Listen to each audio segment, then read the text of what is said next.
West Virginia is best Virginia, and that is very true on this night, as the team literally called Best Virginia, made up of all-time greats, alums, etc., of West Virginia University basketball, Mountaineers, advances in the TBT, in the basketball tournament, winning the Charleston Regional. And I'm Mike Asti. I'll be joined by our Ethan Bock of WV Sports Now, who is there in attendance. He's actually been with this team all the way through the tournament, and maybe will continue to do so, as well as this team gets the win, and it's the first such in the history of this tournament with this Best Virginia team competing. But it ended up being a nail biter after it was a game that looked like Best Virginia had pretty well in hand early on. So, Ethan, first off, before we get to fully unpack this game and maybe this team's journey to this point, I do want to just ask you, because for those who maybe don't have ESPN3, don't have a subscription, maybe don't have Sling, maybe have another type of streaming service or cable or whatever the case may be, maybe not able to follow this, maybe not in the Charleston area, maybe not going to travel there from another location, despite Mountaineers, of course, all around the country. What was the atmosphere like during this game, prior to this game, and certainly after this game? The team celebrated taking some E&J brandy shots. We do a video of that on our website, but just kind of paint the picture here for those who aren't aware of what this actually means to these players, maybe means to these fans, means maybe to some alums from the program, or even some current players that are there as well to celebrate. Yeah, I think the peak of the atmosphere was yesterday against Marshall's alumni team. Heard that. Sure. You couldn't top that today, but I will say the atmosphere was still loud. Mountaineer fans showed up. Any Mountaineer fan that was here is a true Mountaineer fan. Not saying Mountaineer fans who didn't show up aren't true, but Right. like every Mountaineer fan that showed up was loud. You had the current guys that were cheering on as well. Um, it was just a great atmosphere at TBT today. And then after, like, as soon as Elam ending hit and West Virginia goes on a 6-0 run, place explodes. Took a little while to get the Right. game to close the game, but after that was all celebration, and it was just overall a great time here tonight.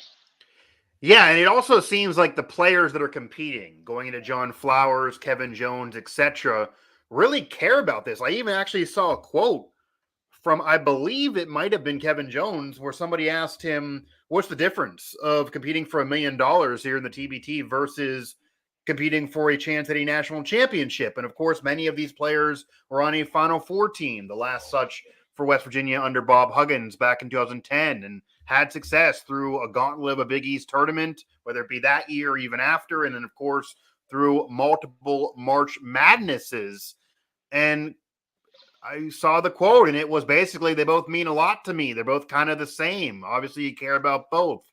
Just from what you've experienced and even talking to some of these players, obviously the fans care because you get to kind of see your guys you rooted for that are no longer really on your team, especially a college team. Once they graduate or leave, that's kind of it. Maybe they go to the pros, but they're no longer on your team, even if you're rooting for them, like some maybe root for Javon Carter in the NBA. But now they're kind of back on a team that has the name of maybe the team that you root for, or at least close to. And it really feels like not only do the fans care about this, but the players actually, this isn't like an exhibition where they're just maybe, okay, we'll maybe get some money or have some fun. It's better than beer league at this point. They really want to win this championship, it seems. Yeah, I mean, who doesn't want to win $1 million? Right. But these Sure. guys, these guys are family. Like, West Virginia basketball is all about family. Anybody that's played under Bob Huggins and prior, they're still family. So these guys are practicing together during the summer, like, despite them not playing together in college. Head coach James Long said in the press conference about going to UD Arena, one of the best college basketball arenas in the country. They're just excited to get that college basketball experience one last time, and the TBT does a great job at presenting that. It really does seem that way. And honestly, when this tournament first, you know, came to birth, I will admit, I kind of rolled my eyes. Okay, it's cool. But to be honest with you, on a professional outlet like this, I don't think when this tournament first started, I thought we'd be sending you to cover it and we'd be doing post-game shows and the players and the fans would care this much about it. And you get a jam-packed arena and it'd be such a big deal to get heard that versus Best Virginia, WVU versus the Marshall team, which you didn't get in the previous incarnation so close to. And then you get that game. And yeah, it was a game that Best Virginia won pretty handily, like they normally do, WVU over Marshall. But it wasn't maybe as bad as some would have thought, and just the atmosphere was there and just the whole experience. I don't think I ever would have thought that the TBT would get to this point. And it really feels like Best Virginia is kind of one of the torchbearers of the tournament in terms of fan interest, in terms of players tweeting about it and engagement and getting this tournament to have this recognition. So it's good for the TBT to have Best Virginia finally advancing through regional final as they do win the Charleston region. 63-62 was the final.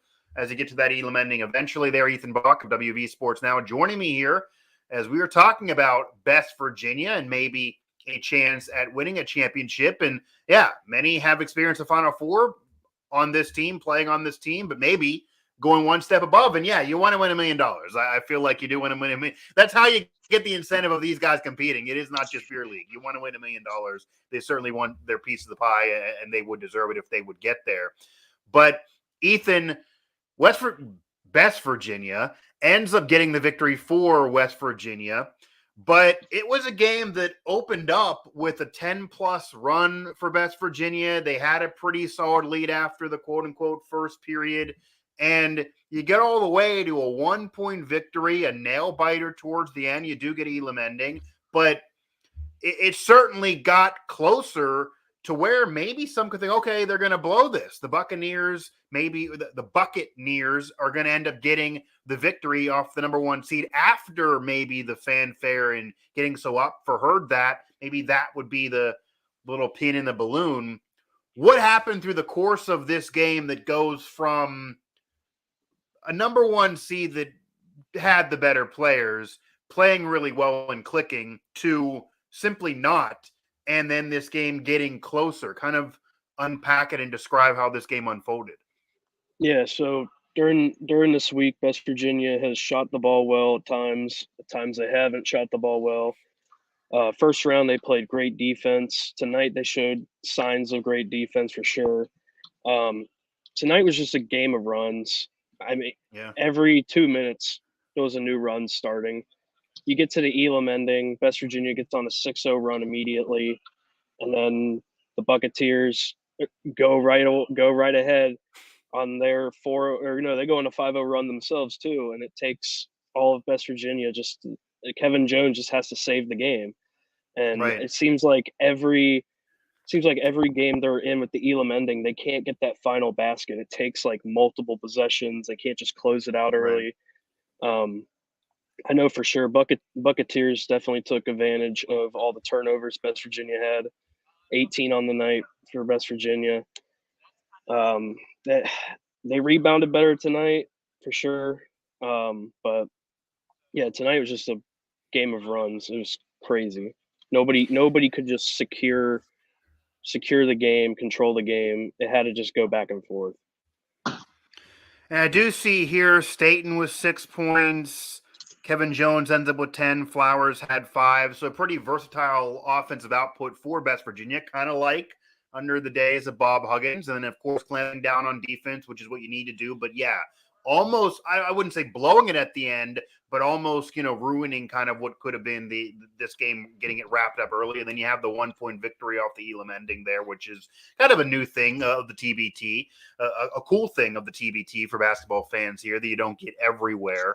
So, Ethan, I do want to ask you here before we preview what goes on in Dayton, because West Virginia still has games to play. They do want that $1 million. They don't want to just land here. They want to go even further. They want to go beyond to say what the Final Four gave some of these guys and maybe go that once further for a championship, even though this is a big deal to get this point so far for this team, for this quote-unquote program in the history of this tournament. But since you've been covering this and you've experienced this TBT, and this is now several years as a tournament that does not in any way feel like it's going anywhere. You listen to James Long. He seems to love coaching this. The players love being there. Who knows how long they're going to do this. But what do you like about the TBT? And what do you maybe don't like about the TBT that maybe you'd want to see adjusted or changed? Do you like the Elam ending in particular? Because that seems to be a polarizing conversation, maybe on Twitter, if you care about that when you are watching these games, if you can. Yeah, I think I like the TBT the most because you get college basketball for one more week in a random week in July, Right. spread out throughout the month with different regionals. It's just like And a with bit of all the lull of alumni football too. teams. You had Big 12 media days. You have Yeah, obviously the off season. You have recruiting, which July it doesn't pop as much, and then you're right before getting really into camp, and then of course the backyard brawl in the regular season would hit. But this week is really that kind of lull, and maybe you won't have as much if this team continues on for a championship. But this is a good week and a half period where West Virginia fans have something to cheer about they otherwise probably wouldn't. yeah, and it's everybody on the team's West Virginia alumni minus 2 players, but those 2 players are still West Virginia products. They still Right. played at a school in West Virginia. So all the fans are all behind it, and they treat it like as if it was the Mountaineers playing in March. So I love TBT for that reason. It's just another few weeks of college basketball. I do like the Elam ending for the uniqueness of the tournament. I think it's a Yeah. great way to end games. Sometimes I don't understand the argument though that it speeds up the games at the end because if teams aren't making shots, refs are reviewing fouls, they still do it in TBT. Like it doesn't really speed the game up. All it does is prevent overtime and the Yeah. clock stopping every 2 That seems seconds. like that was the So, idea, though. I would guess, without being in the room mhm. in the meetings, that the idea of it was to speed up the games and get a crisp 2.5 hour game so that it didn't linger on to 3-4 hours and all these OTs that you could have in March Madness of college basketball. I'm assuming that was the idea, and I guess you are avoiding OT, so maybe you are doing that a little bit. But you don't think that idea kind of worked? It still can be dragged on? I Yeah, it seems that I way. like I like the Elam ending. I like the purpose of it, and that was the purpose, is just speed up games at the end. Right. But when you still have referees reviewing fouls and reviewing calls at the table, and then it's just you might as well just put 4 minutes on the clock and just finish the Right. game out. Like it's going to be the same time, if not even longer. So Yeah. I like the purpose of ending the game on a shot. It's cool. It's a unique way. I'm not for adding it to college or professional basketball I was though. going to ask you, is there anything here in this TBT? Not that the idea of this necessarily, like say the XFL is pulled, the NFL pulled things from the XFL back in the day and could still now. I don't know if the idea really college basketball cares about doing that, but is there anything here that could linger? Is there anything here that you're like, okay, I could maybe see that, or you just let this be what it is, just this special 2-3 week thing, I think you just let it be what it is. I thought maybe like they wanted to drag it out more. You do pool play with right? the teams in your region, maybe the seed better. I do think it's hard when you just put 8 teams together. It's hard to seed them because Yeah, they add new players or lose players or lose new teams every year. right. So maybe adding like a couple of days of pool play. You can't do too much because these guys are taking time out of their professional careers to play in this. So Yeah. that's the conflict you run into. But just trying to seed the teams better, I think, is the only thing I would improve on with TBT.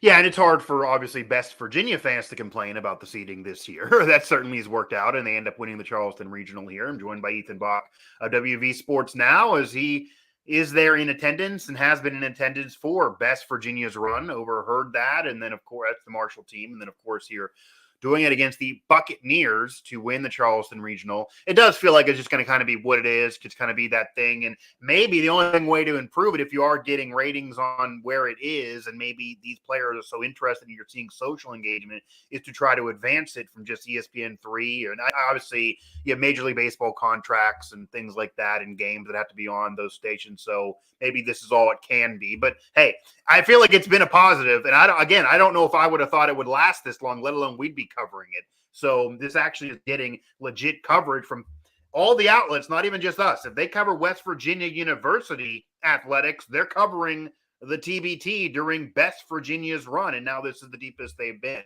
So that's a plus here.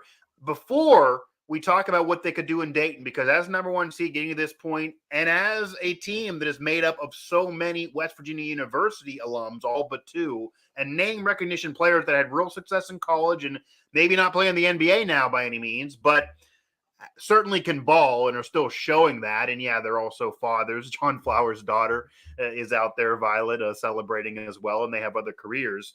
But before we get to Dayton, as we'll wrap it up there, you mentioned how this is a family atmosphere and how some current players, even some recent former players, are traveling with this team or have been to games, certainly the game against the Marshall alums, and heard that. Bob Huggins has tweeted about this and has certainly made his presence felt at times throughout the last several years, because a lot of these guys are his guys in particular, and he kind of molded them. James Long to be there has talked about Huggins and has talked about that relationship as well. Of course, all the fans are buying in and are there, and this really feels like, more so than maybe other teams here, this really does feel like a WVU team, all but two players, not just regional based or city based or whatever, like say some of the other teams.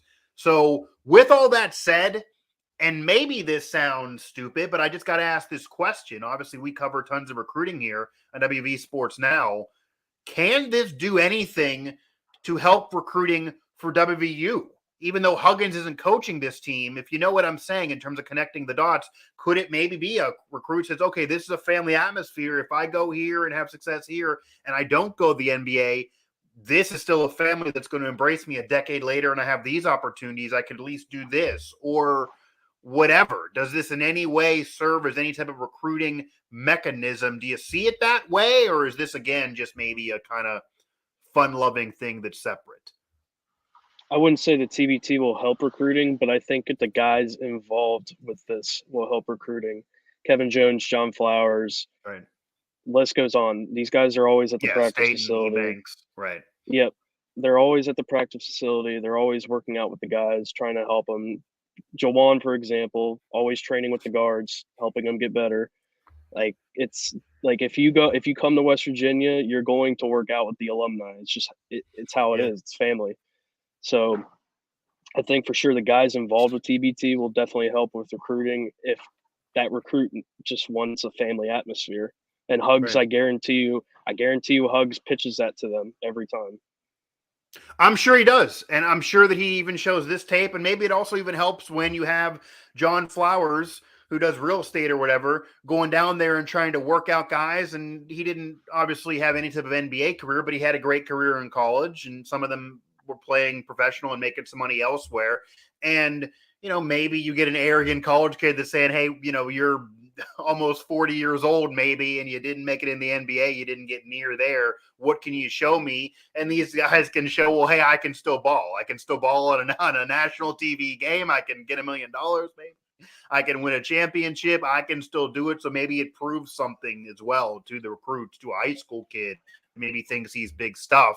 And he's going to have a better pro career than, say, somebody who kind of didn't get it done professionally after college, that, hey, no, I can still ball. And that can maybe help you in that workout at that time. But, yeah, this really does show the family atmosphere because, again, obviously we're covering the Mountaineers at WV Sports Now, and Best Virginia just kind of connects the dots there, so why not? But it does feel like a little different for Best Virginia than – maybe heard that as almost the only closest comparison, really. And obviously that's the team that Best Virginia beat to get to this point. Now, Ethan, I got to ask you this here as we wrap things up. And honestly, we should have done a post-game show after the win over Heard that. I admit that for any fans out there who are wondering, but some personal things are not letting me always do what I want these days. But what are the chances of Best Virginia winning $1 million at this point? This is now the furthest this team, and it's this current group, it's not exactly the same players over the years, that has gone in the TBT. They win a regional. They win the Charleston region. They now go to Dayton. There's a few more games to get $1 million.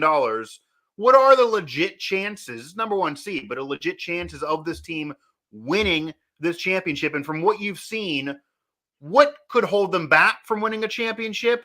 and versus what could lead them to winning a championship? And do you think it's going to happen? Well, beauty of TBT is, and this is why it's like March Madness light is everybody's on an even playing field. West Virginia has a shot. Like as long as they're in Dayton, they have a shot.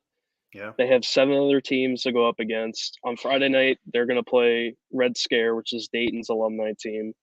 Every team has players that have played professionally or at a high college level.